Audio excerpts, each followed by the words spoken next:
এখন দুষ্কৃতীরা ছেড়েছে, আমি এর থেকে বেশি এখন বলবো না।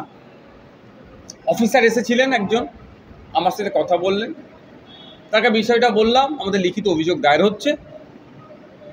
আমি একটা কথা বললাম যে আপনারা জানেন এখানে একটা রাজনৈতিক দলের কর্মসূচি হবে, স্বাভাবিকভাবে এখানে প্রোটেক্ট করা দরকার ছিল, অর্থাৎ এখানে আপনাদের ফোর্সের চাই সিভিক ভলেন্টিয়ার হোক বা কনস্টেবল রাখা দরকার ছিল।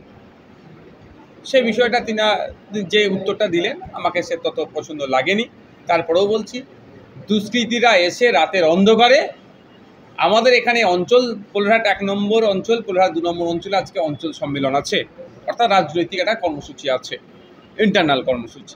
আমাদের যারা প্রতিনিধি আসবেন তাদেরকে স্বাগত জানানোর জন্য এই অভ্যর্থনা কমিটির পক্ষ থেকে একটা তোরণ করা হয়েছিল, একটা গেট করা হয়েছিল। রাতের অন্ধকারে কিছু দুষ্কৃতী এসে সেটাকে ছিঁড়ে দেয়। এবার কে বা কারা, তাদের পলিটিক্যাল অ্যাফিলিয়েশন কি, আমি এক্ষুনি বলতে পারবো না, বা আমি হাত গুনাকে বিশ্বাস করি না, বা আমি হাত গুনতে পারি না। এটা প্রশাসনের কাজ হচ্ছে। যে বা যারা এই ব্যানারকে, গেটকে ছিঁড়ে অস্থিরতার পরিবেশ তৈরি করতে চেয়েছিল, হিংসার পরিবেশ তৈরি করতে চেয়েছে, আমরা তাদের ফাঁদে তো পা দেব না। তাদের বিরুদ্ধে কঠোর ব্যবস্থা প্রশাসনকে নিতে হবে।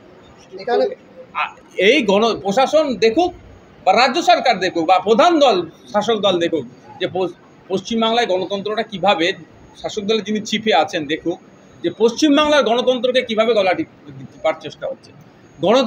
গণতন্ত্রের বিরোধীরা যত শক্তিশালী থাকবে, ডেমোক্রেসি ততটাই সুরক্ষিত থাকবে।